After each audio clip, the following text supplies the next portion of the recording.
Good morning, boys and girls. Miss Reichert here. Today I'll be reading chapter 12 of the Rump Read Aloud, The Miller's Lie.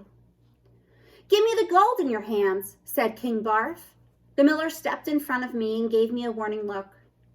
"The gold is mine, your majesty," he blurted.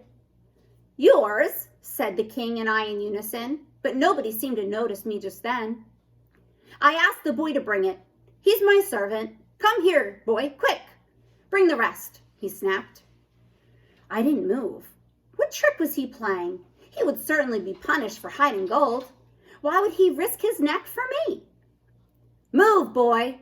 Excuse him, your majesty. He's a half-wit, doesn't know his own name." The miller laughed and his big belly jiggled. "No," said the king. "Give the gold to me, all of it."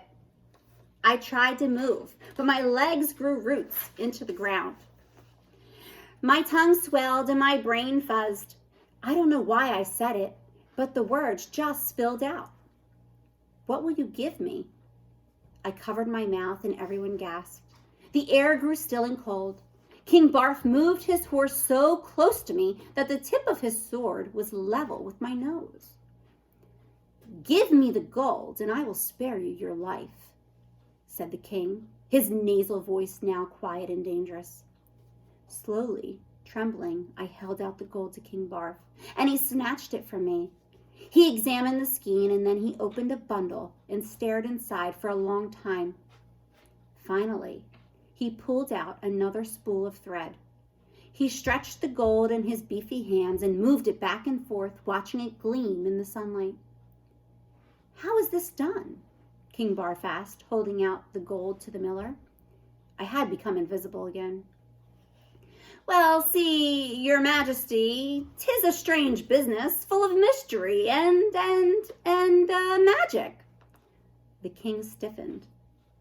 Not many people tolerated magic, and King Barf not at all. He didn't like anything that might have more power than he did. "Not the witchy kind," said the miller quickly. "A good kind. Magic that makes good things. You see, my daughter here, she's not just a beauty, she's talented too. Spins with a touch of magic. She can spin straw into gold." My mouth dropped, and so did Opal's. Her blank face became horrified. She looked from her father to the king, back and forth, her tongue whipping out again and again. King Barf didn't even glance at Opal. He simply held the gold up to the sun, turned it so it caught the light, and smiled. "I have heard of those who can spin more than just wool or cotton. I have never seen it. Show me." "Oh, but you see her work in your hands," said the miller. "Show me the spinning. Show me how she turns it into gold." "Oh, well," the miller laughed nervously, as if he hadn't expected this. "That's part of the magic, your majesty. Not even I have seen her do it, and she does it right in my own house.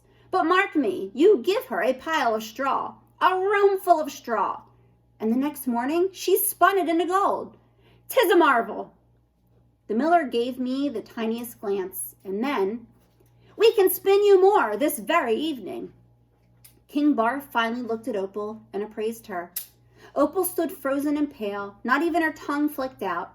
She was so pretty, I might have believed she really could spin straw to gold. But I knew that she couldn't, and so did she. Opal began to tremble.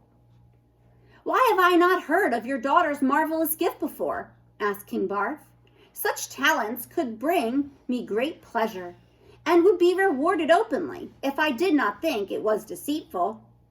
If I did not think you were trying to steal from me." The miller blathered. "Oh, no, your majesty.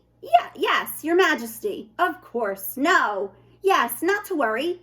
We mean no deception. We are humble, honest subjects. We live only to serve. My daughter has just discovered this gift.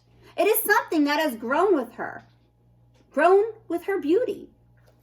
We merely brought the gold for trading, to make sure it would hold its value, to know that it was real, so that we might present a tribute to you and know that the gold was worthy of you, your majesty." "Never to deceive you, your majesty." The king waved one of his soldiers to come forth and issued a command in his ear. The soldier went and stood beside Opal. "It pleases me that your daughter should accompany me to my castle," said the king. Opal looked up, her wide eyes full of terror. The miller gasped. Well, yes, 'twould be an honor, your majesty, but see." "If what you say is true," said King Barf, "you and your family and all the mountains shall be rewarded. But if not, the punishment for deceiving the king is severe. Dungeons or death." Opal was pulled up onto a horse and led away with the king's procession. King Barf cradled the bundle of gold like a baby to his chest. He looked back at the miller with a triumphant grin. I couldn't see Opal's face before she disappeared. The miller swayed and his sons gathered around him.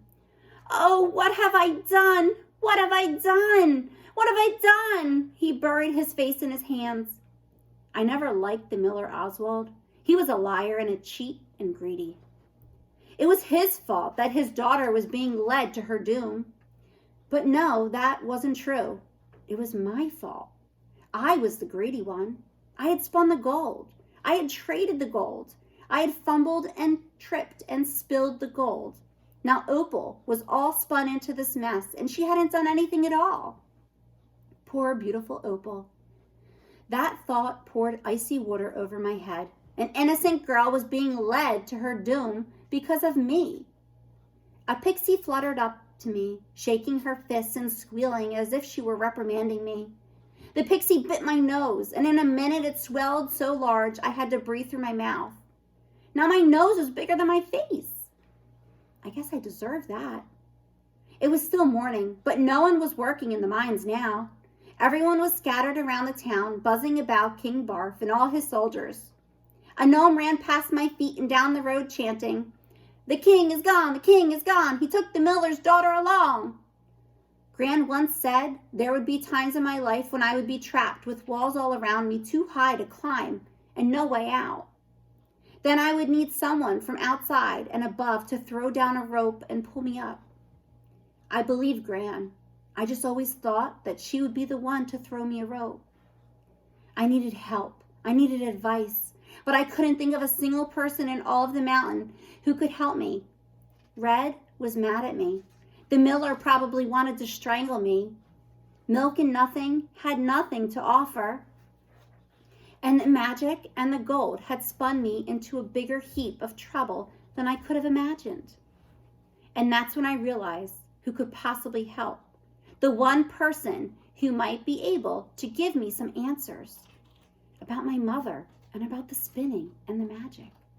I needed the Witch of the Woods. And that is the end of chapter 12.